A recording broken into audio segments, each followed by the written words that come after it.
балалар, отыра қойыңдар. Сәлеметсіздер, құрметті. Ұлы батыр Бауыржан Момышұлы айтқан екен. Досымнан қорықпаймын, көп болса, дұшпанымнан қорықпаймын, көп болса, неден қорқамын дейді.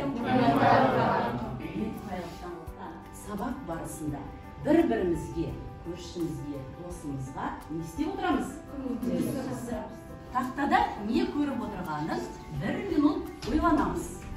Бірінші суретте не көріп отырсыңдар? Қамшы.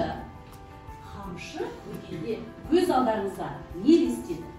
Ойланамыз. Асықпай бастаймыз. Қамшы қанат құйысқан қуат. Тамаша. Адамның өмірі қамшының сабындай. Келесі қандай сурет көріп тұрмыз? Кітап. Кітап көргенде көз алдарыңызға не елестеді? Ал тезек, білім дейді. Жақсы. Келесі? Оқу. Келесі ненің суретін көріп тұрсыздар? Жүректің. Жүректі көргенде көз алдарыңызға не елестеді? Кәнеки? Махаббат. Махаббат дейді. Тағы да?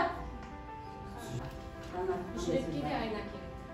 Енді 4-ші суретке назар аударамыз. Ненің суретін көріп тұрмыз? Баспалдақ. Ал баспалдақ? Жоғарыға көтерілу, жетістікке жету, өсу. Енді мен құпиясын ашайын. Қараңыздар балалар.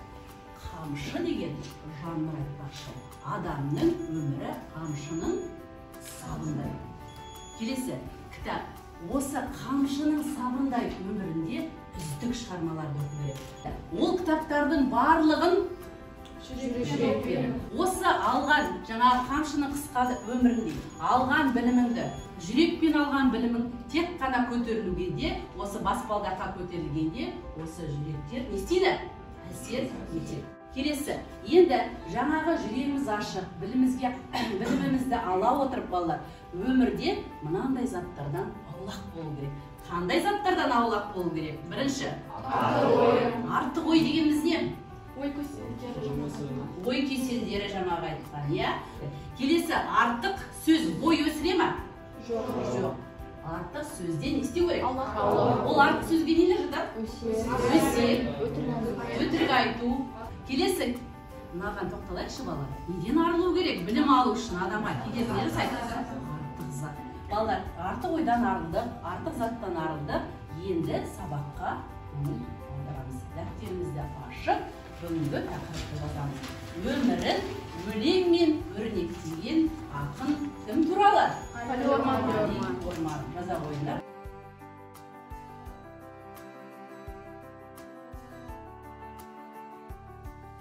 Бүгінгі сабақта мақсатымыз, біздің мақсатымыз ақын өмірі мен шығармашылығына тоқталу, зерттеу жұмыстарын жүргізу. Ғали Орманов бұрынғы Талдықорған облысы Қапал ауданы Ешкікөл тау етегінде дүниеге келген. Кемшілік тұстарында айтамыз, иә? Регламент 1 минут.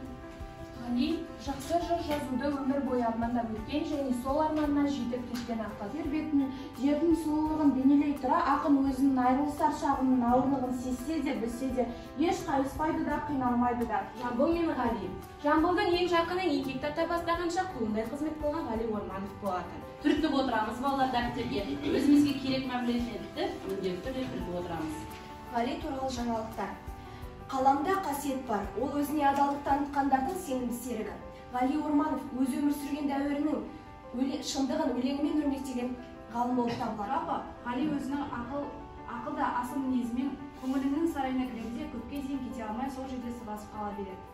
Көрнекті ақынымыз Ғали Ормановтың өлең жырларын өз өмірінің мұрат мақсатымен және шынайы көріністермен тығыз үндес. Орны бөлек Орманов. Өзі тірі болса, төрімізде төбедей болып отырар еді деп күрсінеді Тұманбай Молдағалиев. Ғали Ормановтың суреткерлік шеберлігінен үйренер жайлар көп. Алғашқы адым деген алғашқы өлеңінен бастап ақ ақын өзінің сезімтал да байқампаз дарын ретінде танылып, әр шумағында ақынның ішкі сезімі бейнеге айналып, туған далаға деген сүйіспеншілігімізді арттыра түсті. Қазақ поэзиясындағы ең көрнекті ақын өзінің лирикалық өлеңдерімен көп ақындардан ерекше тұрады. Мінекей күндіз түні аузы бір тынбай, көзі бір талмай өзінің ғажап өлкесін жырлап ақ берді. Ортаға бізге осы Жамбыл Жабаев өз жаңағы Ғали Ормановқа риза болғандығынан батасын берген екен. Сол батадан үзіліп кітап көрейік. Ал қолымызды жайып, бәрімізге шапағаты тиіп қалар. Жамбылдың Ғалиға берген батасы Я Құдайым ондасын, бақ пен қыдыр орнасын. Бала шаған аман бол, қызыр болсын жолдасын. Я Құдайым ондасын, он жолына бастасын. Жақсылығы жәрдем бол, көтеріп алла тастасын. Бәле менен жаладан бір Алла өзі сақтасын. Өсе берсін мақсатын, шыға берсін жақсатын. Көсегенді көгертіп, жамандықтан сақтасын. Ғали Орманов туралы бірнеше ақындар өз арнауларын арнаған, бір 3-4 балаға сөз бере қойын. Поэзия минутына келе қойыңдар. Саяр Жароковтың Ғали Ормановқа арнаған өлеңі. Ол бір күн шағында ымырт түскен кештен, қойнында тигелі мен еш көрместің. Озған жүрек, өлеңде тер төгуді ырысына балаған, ой мажан теруді тынысына балаған.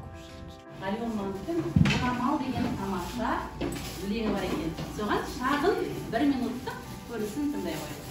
Соғыс деген соғып үн, соғыс деген күз қайғы. Сағынғанда жарыңнан жіберіпсің орамал, жабырқасам жаныма жәрдем берген сол орамал. Сақтай жүремін, төс қалтамнан шығармай, жүрегіңмен жүрегім бірге соғып тұрған. Өз жүректермен, кішкентай ғана бала жүректермен арнаған өлеңдерін тыңдап көрейік. Кемшіліктері болса, ренжімейсіздер, алғашқы өлеңдері. Ғали Ормановқа арнау. Үздіксіз жазған, еңбек еткен Нұрлы ақынның айнасы, білгенімен ой бөліскен халықтың ұлы данасы. Ғали Орманов атаға мектеп атын беріпті, мектебіміз мінекей 32 жасқа келіпті. Оймен бойды өсірген мектебімді көріңіз. Құтты болсын тойымыз, құтты болсын тойымыз. Енді бәрімізде осы жерде ауылдар шықты. Ендеше бір ауыл туралы әнге сергітіп сәрді ауыл туралы ән тыңдайық. Ауылға барам, жүрегім елдегі жүрек. Құрметті балалар, бүгінгі біздің мақсатымызға жеттік деп ойлаймын. Ақынның өмірі мен оның шығармашылығына тоқталдық, зерттеу жұмыстарына тоқталдық. Сонымен бүгінгі біздің сабағымыз аяқталды. Тыңдағаныңыздарға мың алғыс. Гүлшат Нұрмағамбет, бұл кісі қазақ тілі бірлестігі қай жылдар екенін ұмытып қалдым. Қала бойынша осы мектептің қазақ тілі бірлестігі тамыз конференция 1-ші орын алғанбыз. Қала бойынша біраз бірлестіктер. Қала бойынша сабақ беруде бір ұстаздар, қазақ тілі ұстаздар арасында үлкен бір бәйгеге қатысты, додаға қатысып, өзінің шынайы, енді өзім дайындап өзім көмектестім, бірақ шынайы еңбегімен 3-ші орынға ие болған. Сабаққа ғой риза болып отырмын. Мына сабақ қазіргі өмірде қазіргі талаптарға сай заманауи сабақ. Неге дейтініміз ой толғау бір ұйымдастыру сәтінде сіз деген балаларға деген қандай керемет біз отырып көп деген мағлұмат өзімізге алып отырмыз. Сіздің сөйлеу мәдениетіңіз, жүріс-тұрысыңыз, сөйлеу дикцияңыз, теориялық біліміңіз керемет жоғары деңгейде екенін дәлелдедіңіз. Енді өмірін өлеңмен өрнектеген ақын деген тақырыптың бүгін идеясын керемет ашты. Ақын портретін аша білдім. Ол балаларға ризамын. Оқушылардың сөйлеу мәдениеті, мынау тіл байлықтары, өз ойларын тұжырымда жеткізетіндігінің бәрі мұғалімнің қалай осы балаларға құйған, сіздің құдыққа құйған судай жаңағы тамшылап жеткізген білімдеріңізді дәлелдеп тұр. Өмірмен және ғылыммен тығыз байланысты. Өмірмен байланыстыра отырып, сіз адамгершілік қасиетті балаларды мәдениетке, әдебиетке жаңа баулай білдіңіз. Сізге көп рахмет, сабақ жоғарғы деңгейде өтті.